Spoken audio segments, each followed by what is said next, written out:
Inicialmente, a minha saudação a todas as nossas colaboradoras presentes e também aos nossos colaboradores que estão acompanhando, estão assistindo a palestra que vão iniciar logo em seguida. Esse mês estamos realmente promovendo, né, não só na Coamo, mas em todo o mundo se promove o Outubro Rosa. E a Coamo, evidentemente, como acontece todos os anos, tem promovido palestras a respeito da prevenção do câncer de mama nesse momento. E o câncer de mama realmente é uma doença que preocupa o mundo todo. Para vocês terem uma ideia, de acordo com as estatísticas levantadas, mais de 66 mil casos de câncer de mama poderão acontecer nesse ano de 2020 e 2021, certo? Em consequência disso, quanto mais a gente fizer tomar os cuidados com os exames preventivos, né, a respeito do câncer de mama, o índice de cura é extremamente alto nesses casos, quando é detectado no início. Portanto, aqui a gente quer justamente através dessas palestras a preocupação que a Coamo tem com suas colaboradoras e familiares, né, e as esposas dos nossos funcionários, essa conscientização cada vez maior de que façam o exame preventivo de câncer de mama para poder realmente ter uma noção de como é que anda a saúde de cada um. É evidente que também todos os aspectos a gente se preocupa, mas esse mês de Outubro Rosa, né, e essa palestra que nós estamos promovendo é a respeito dessa prevenção. Dessa forma, a gente espera que os nossos colaboradores que estão assistindo a palestra levem também para a sua família, certo? Para a sua esposa, sua mãe, irmã, né? Essa preocupação de conscientizar sobre a necessidade de fazer os exames preventivos. Assim, evidentemente, vamos ter uma grande possibilidade em existindo qualquer sintoma nesse sentido, poderão ser realmente curados, né, sem problemas nenhum. Então a gente espera que vocês, assistindo essa palestra, possam se conscientizar cada vez mais, porque é somente assim que a gente continua tendo uma saúde saudável e podemos viver com tranquilidade. Nossos parabéns a todos por estar aqui presente e nossos agradecimentos por estar presente. Esperamos que vocês tenham realmente uma ótima palestra e temos certeza que vai ser e que saiam daqui devidamente conscientizados cada vez mais sobre esse problema que aflige o mundo de forma geral. Muito obrigado e saúde para todos. Olá, meu nome é Cíntia, sou enfermeira, trabalho na Unimed, Espaço Saúde. É um prazer estar hoje aqui, queria agradecer a Coamo por estar me privilegiando em estar aqui e podendo falar um pouquinho da importância da prevenção do câncer de mama, né, e da minha vivência que eu tive durante algum tempo e durante até hoje. Para falar primeiro os conceitos do câncer de mama, o que eu quero trazer para vocês é que é uma campanha mundial escolhida por toda a sociedade civil da importância da prevenção do câncer de mama e o quanto isso pode mudar na vida de todas as mulheres, né? Quando é realizado um diagnóstico precocemente, realizado exames precocemente, quanto tudo isso pode mudar. Mas quando a gente incentiva no mês de outubro, que foi escolhido, não quer dizer que é só no mês de outubro, mas sim o ano todo realizar esses exames, tanto para homens quanto para mulheres. E eu quero mostrar ainda para vocês, dizer mulheres, quando a gente orienta e realiza para vocês esses exames, não é para ter medo, realizar um medo dentro de vocês, surgir esse medo, essa ansiedade, essa insegurança de pegar um diagnóstico na mão, né, ou guardar esse diagnóstico dentro de uma gaveta. Quero mostrar para vocês hoje o quanto é importante precocemente, quando eu realizo antes, quando é descoberto um pouco antes, chega acima de 95% de cura dessas mulheres. Então, para você mulher que está aqui hoje me escutando, para você homem que está me escutando, ajude, incentive, né, a sua mulher a realizar esses exames. E isso tudo depende de cada uma de nós, mulheres, a estar iniciando isso também. Então, na estatística hoje mundial, a gente mostra que em 2017 nós tivemos 17 mil óbitos de câncer de mama no Brasil. Em 2018, foram 2, milhões de casos de câncer de mama no mundo. Então são números altos, que tudo isso a gente pode sim evitar precocemente, né? Através da realização dos exames, através de se conhecer. Estima-se também que em 2020, 2022, nós teremos 66 mil novos casos de câncer de mama no Brasil. Então são 66 mil pessoas que estarão tendo esse diagnóstico, né? Quanto tudo isso vai amedrontar, quanto tudo isso vai abalar dentro da mulher, né? O psicológico dela, né? A estrutura familiar, quando tudo isso vai mudar na vida dessa mulher. E o câncer, ele está em quarto lugar entre as principais causas de morte na maioria das partes do país. Falando em estatística ainda, cerca de 30% dos casos podem ser evitados quando são adotados hábitos saudáveis. Quais são esses hábitos saudáveis? As alimentações, o estilo de vida, a prática de esporte, uma alimentação saudável, né? Escolher todos esses hábitos, isso pode sim influenciar. E o câncer de mama também acomete os homens. Sim, você homem que está me escutando aí, que a grande maioria dos homens são, né? Tem uma grande porcentagem de colaboradores homens, 1% do total de casos da doença de câncer de mama é no homem. Porque o homem ele não tem esse hábito de se tocar, né? Quando ele descobre, ele já vai tardio procurar o médico. Então você tem que ter essa orientação, tem que ser sim orientado, é importante sim a informação para você, né? E é raro, antes dos 35 anos de idade, quando aparece e surge o câncer de mama. Porque o que o Ministério hoje nos fala é que a incidência mais que cresce progressivamente, especialmente após os 50 anos. Então, a gente tem que falar antes do câncer de mama, o que é um câncer, né? A gente tem que entender um pouquinho dessa fisiologia, né? Que tanto amedronta tantas pessoas quando descobre, quando tem esse diagnóstico. Então, é um conjunto de mais de 100 células que tem em comum um crescimento desordenado. Então, elas invadem essas células, como a gente vê ali no slide, e esses tecidos, elas invadem, e aí essa divisão é feita rapidamente, essa divisão celular, e ela se multiplica, e onde ela vai atingindo tecidos e os órgãos. E dependendo do tipo do câncer, ele é rápido, a velocidade dele é de multiplicação de célula muito rápido, né? E é onde acomete também a metástase. E quais são os principais fatores de risco? O envelhecimento, né? O histórico familiar, né? Então, todas as mulheres que tiveram histórico familiar de mães, avós, irmãs, tia, tem que ficar atenta sim, tá, mulher? Procurar um médico, um ginecologista, um mastologista, a realizar exames, não tenham medo, né? Quebre esse tabu, se eu tiver esse câncer, o que eu vou fazer da minha vida? Não, procurem sim esse atendimento, né? Outro fator de risco é o excesso de peso. Por isso que a qualidade, os hábitos saudáveis, eles podem sim evitar, são fatores que podem levar a esse risco. A alimentação inadequada, né? O excesso de hormônios, o excesso, principalmente mulheres quando vão fazer a reposição hormonal. É importantíssimo procurar um médico e falar sucintamente, né? Tirar todas as dúvidas do hormônio que vai estar tomando, a quantidade, né? O tempo que vai estar tomando, para poder estar evitando também esse fator de risco.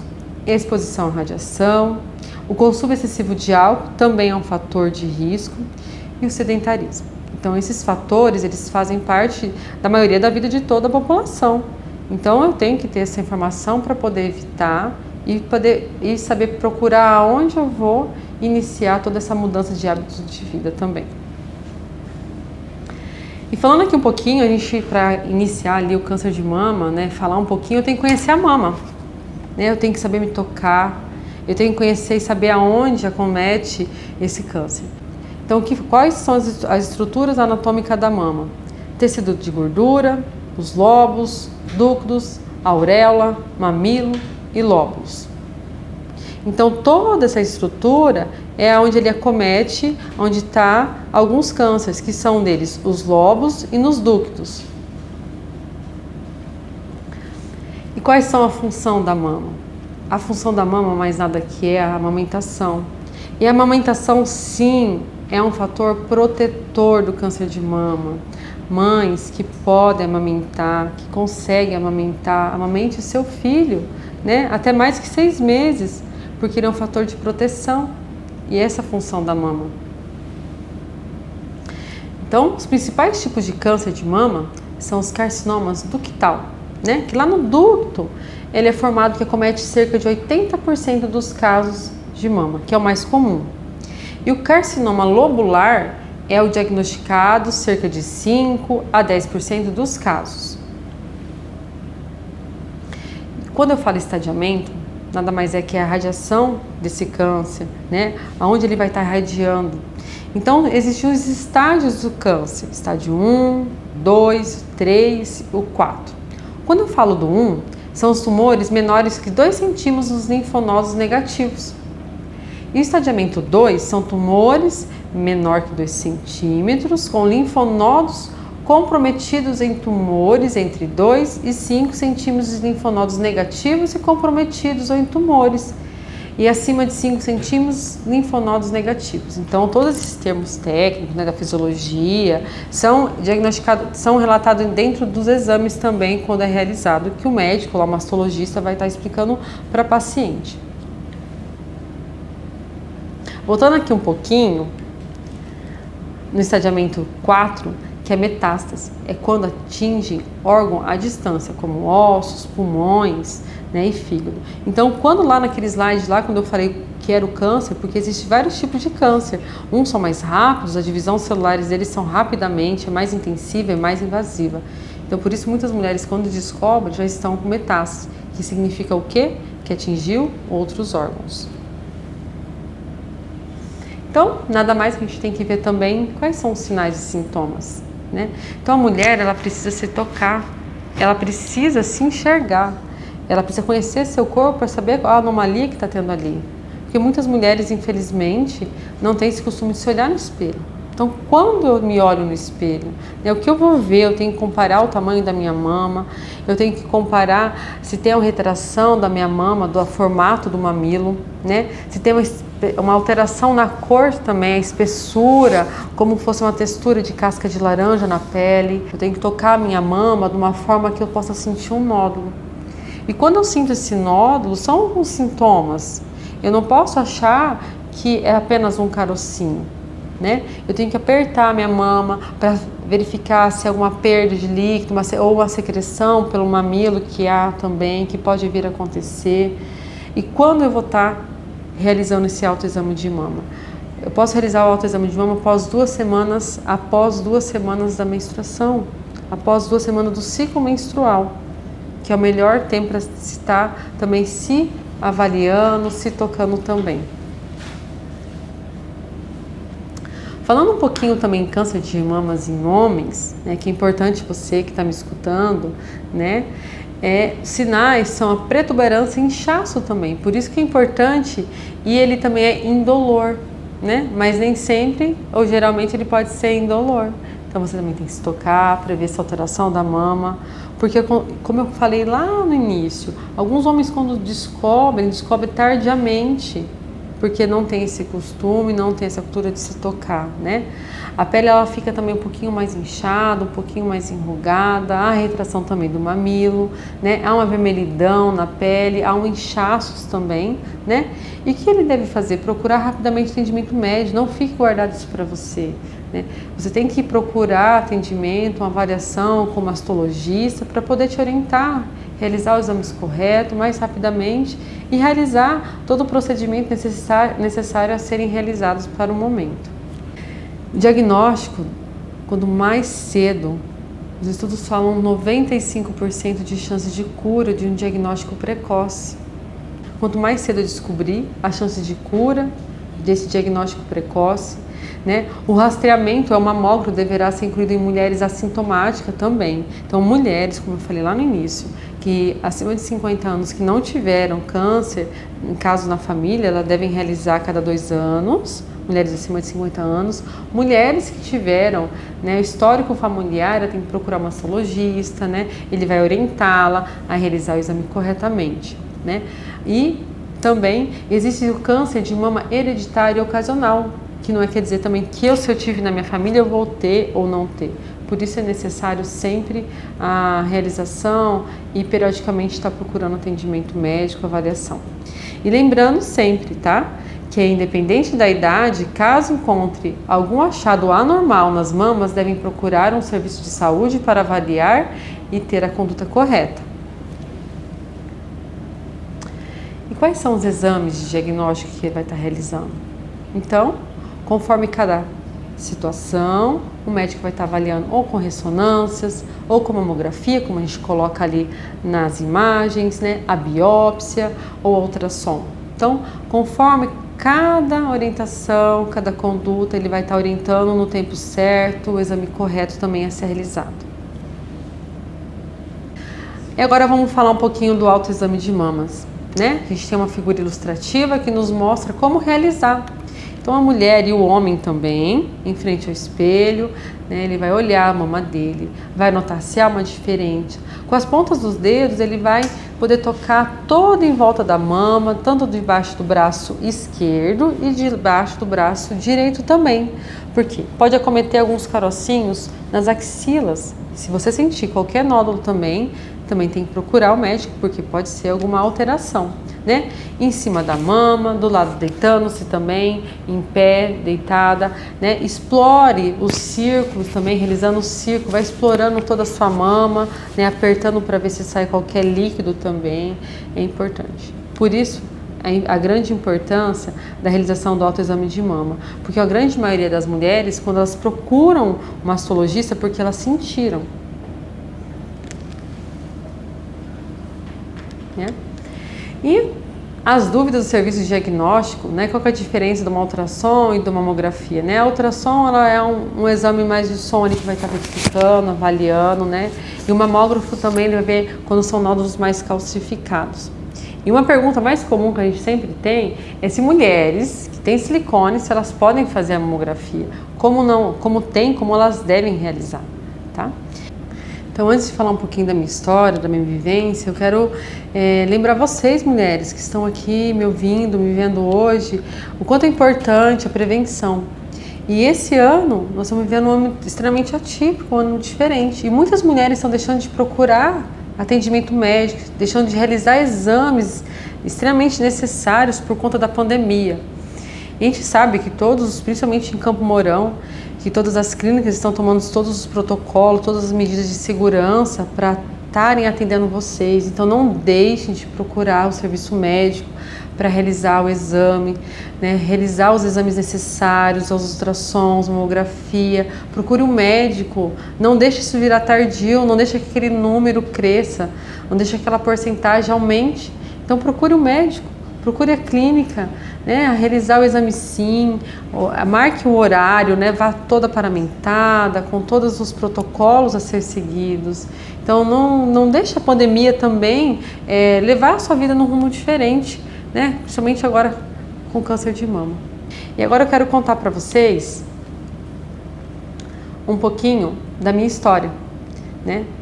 Tudo que eu falei agora para vocês sobre o autoexame de mama, sobre realizar sim quando tem uma prótese mamária, eu vivi isso na pele em 2015. Então lá em 2015, após tomando banho, fiz o meu autoexame de mama, me toquei e senti um carocinho, né, na mama esquerda. Quando eu senti aquilo, na hora deu um frio na barriga e pensei, nossa, será que deve ser algo? A gente já pensa na hora, mas fiquei calma naquele momento, né, para poder dormir e descansar. No outro dia procurei atendimento, né, num laboratório para estar realizando o exame. Então fui até a clínica e no momento que a própria médica fez a ultrassom, eu lembro disso que marcou muito. Ela falou: olha, pela espessura, pela imagem que a gente vê aqui, pode não ser algo ruim, né? Mas ainda eu peguei meu exame, fui até meu mastologista, saí direto da clínica e fui na clínica do meu mastologista e deixei para ele o resultado para ele poder avaliar. E naquele momento ele pediu para eu entrar, né? Era umas 5h30 da tarde, eu não tinha agendado e mesmo assim ele falou: entra, Cíntia, deixa eu ver aqui. Por quê? Antes disso tudo, eu tenho um histórico familiar. Então a minha mãe, há 5 anos atrás, há 10 anos atrás na verdade, ela teve um câncer de mama. Eu tive também uma prima, a Flávia, que ela teve também um câncer de mama. A minha mãe, ela descobriu na mamografia, no exame de rotina, né? Então ela descobriu precocemente, fez a radioterapia, não necessitou, que cada tipo de câncer de mama tem um tratamento correto a ser seguido. E então a minha prima, logo após a minha mãe descobrir, a minha prima Flávia, ela descobriu, só que ela descobriu tardiamente. Era uma menina de 23 anos. Lembra que naquele slide a gente falou que era raro os cânceres acima de 35 anos? Ela fez parte dessa porcentagem da raridade. Só que ela descobriu tardiamente. Então, quando ela foi no médico, a mama dela estava toda tomada já. Ela estava preta, estava toda com edema, avermelhada. E então, quando ela foi ao médico, começou os tratamentos, quimioterapia, radioterapia, realizou mastectomia, mas ela estava com metástase. A Flávia, ela lutou durante 5 anos contra o câncer. E em fevereiro de 2015, ela veio a falecer. E é onde entra a minha história também. Em agosto de 2015 eu descobri. Então, para mim foi um baque não só de receber esse diagnóstico de câncer, mas também saber e ver e acompanhar a minha prima, né? Ela teve tudo isso, ela faleceu, ela não era apenas uma prima, e sim também uma irmã. E aí o medo vem, eu tinha iniciado um relacionamento, né? Estava no início de um relacionamento maravilhoso, né? Com todos os sonhos de uma garota, de uma menina nova, eu tinha apenas 30 anos. E aí eu descobri como que foi. Eu fui ao médico após fazer a realização desse exame. Ele falou assim para mim, doutor, ele falou assim, eu vi na sua família, vamos fazer uma biópsia? E eu estava tão tranquila, eu falei, vamos fazer a biópsia. E aí marcou a biópsia. Nesse meio tempo, eu falei, quando acontece uma coisa, acontece tudo, né, na família. Meu pai tinha feito um stent no coração, minha irmã ia casar. Eu estou falando isso para vocês porque a estrutura psicológica, ela começa a abalar também toda a família. Então eu falei, meu Deus, agora minha irmã vai casar, eu vou fazer essa biópsia. Eu falei, vou fazer, seja o que Deus quiser. E fiz e esqueci. Quando eu fui buscar o meu resultado, o doutor não quis me dar o resultado. E aí então ele falou, olha, Cíntia, não ficou pronto, vai ficar pronto daqui uma semana. Eu fui embora. E quando eu estava vindo embora de Maringá, minha mãe me ligou e falou, Cíntia, onde você tá? Eu falei, eu tô voltando para Campo Mourão. Ela falou, eu tô indo para Campo Mourão, eles não são daqui, né, pra gente poder, seu pai vai ver algumas coisas, meu pai é agricultor, e para você poder tá verificando, vendo algumas coisas do trabalho dele. Eu falei, ok, eu falei, vai em casa. Quando eu cheguei em casa, eles estavam lá, e eles sentaram. Quando eles sentaram, eu falei, nossa, alguma coisa de errado? Mas eu não estava pensando na minha biópsia, porque ela não tinha ficado pronta ainda. E aí então minha mãe me falou, né, que eu estava com câncer. Ela falou assim, sua biópsia ficou pronta e você está com câncer. E quando ela me falou aquilo, meu chão caiu, né? Eu gritei, eu chorei, eu esperneei, porque, poxa, agora eu estava tão feliz, um relacionamento novo, né, com uma pessoa maravilhosa, né? A primeira coisa que vem na cabeça quando você recebe um diagnóstico de câncer é você vai morrer. Né? Então eu tinha 1000 dúvidas dentro de mim, por mais que eu era enfermeira, 1000 dúvidas veio na minha cabeça, como ia ser, se eu conseguia ou não esse tratamento, né? Como que eu ia fazer, eu morava em Campo Mourão, minha família em São Jorge, se eu deveria, né, sair do meu trabalho ou não.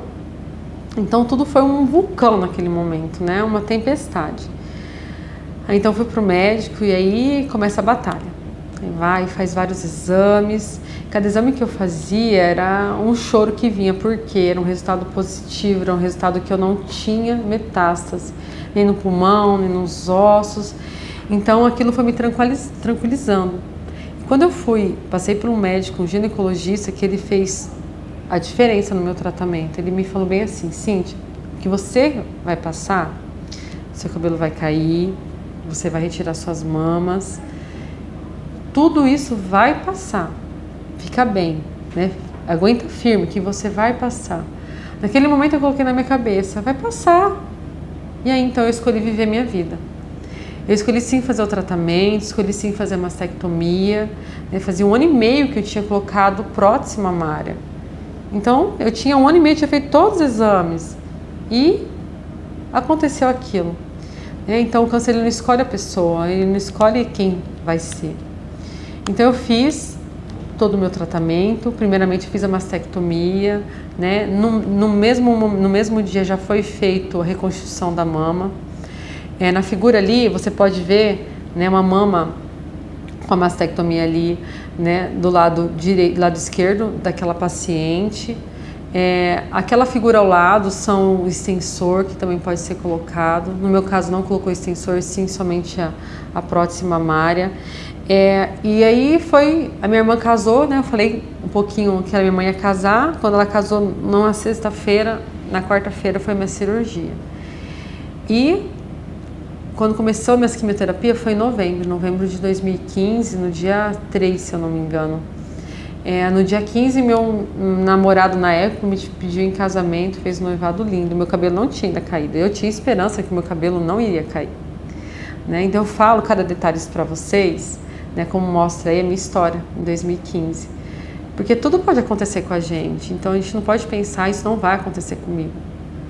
E aí, então nessa primeira foto, na foto do meio, eu indo para São Paulo, ele morava lá. Meu pai falou assim pra mim, filha, vamos tirar uma foto? Porque nessa foto meu cabelo estava começando a cair. Então, mulheres, né, que vão fazer um dia quimioterapia, que vai acontecer isso com você, não tenha medo. Vai cair, vai crescer, né? Hoje eu tô bem, né? Meu cabelo caiu. E meu pai falou, vamos tirar uma foto, filho? Então a gente tirou uma foto. Essa figura do lado é eu e meu marido hoje, meu noivo, no dia do nosso noivado, foi algo de novela, foi um conto de fadas.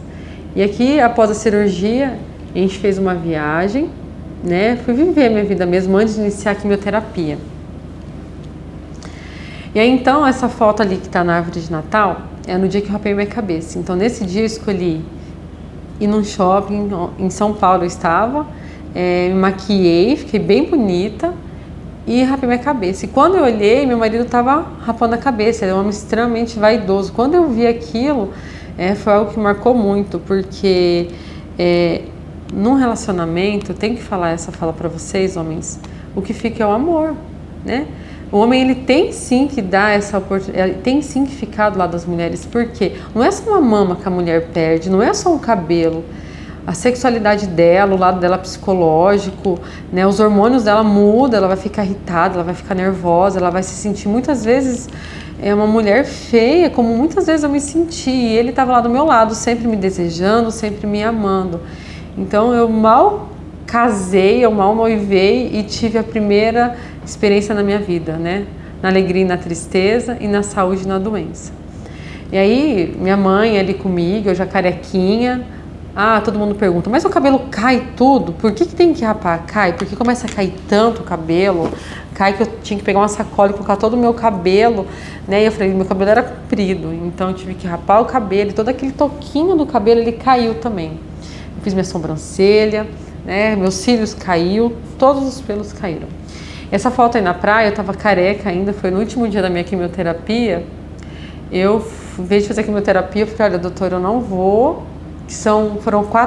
Foram 16 quimioterapias, 4 vermelhas e 16 brancas, né? As vermelhas que fazem cair, que é um tipo de medicamento utilizado. Aí eu fui, falei assim, eu vou ver minha vida, né? Com meu marido, né? E ali naquela foto que eu tô bem carequinha, minha pálida, foi na terceira quimioterapia que eu fiquei bem mal. As reações à quimioterapia você faz a quimioterapia, dá 3 dias você fica mal, ao ponto assim de não levantar de uma cama. Aí quando é outro dia, você acorda tão bem, que é ao ponto de que parece que não teve nada. Então são situações, são sintomas que acontecem na sua vida, que você vem e fala, meu Deus, né, o porquê de tudo isso. E uma coisa que eu quero deixar bem registrada aqui, que um toque mudou minha vida, né? Eu descobri, eu tive o privilégio, eu tive a grandeza de Deus em colocar na minha vida esse homem que mudou a minha história, ele mudou o meu destino. Eu não sei se eu vou poder ter filho, mas ele tem 4 filhos e eles são os meus filhos de coração, no qual hoje eu falo aqui para vocês gravando, mas é algo que é a minha história. E eu não posso esquecer disso, o quanto Deus foi maravilhoso na minha vida em poder me dar essa chance de viver. Então não tenham medo de pegar um diagnóstico, pegar um resultado de exame e querer fazer o tratamento. Viva a vida, né? Viva a vida com seu esposo, com sua família. É algo tão bom. E todo esse programa, ele pode mudar sim a vida de vocês. Então muda a sua história, né? Se cuida, é tão importante, né? E eu tô aqui hoje também falando para vocês. E aí eu espero que eu tenha ajudado em algo. Passa isso para a família de vocês, esposo, o quanto isso pode mudar a vida de cada um. E muito obrigada.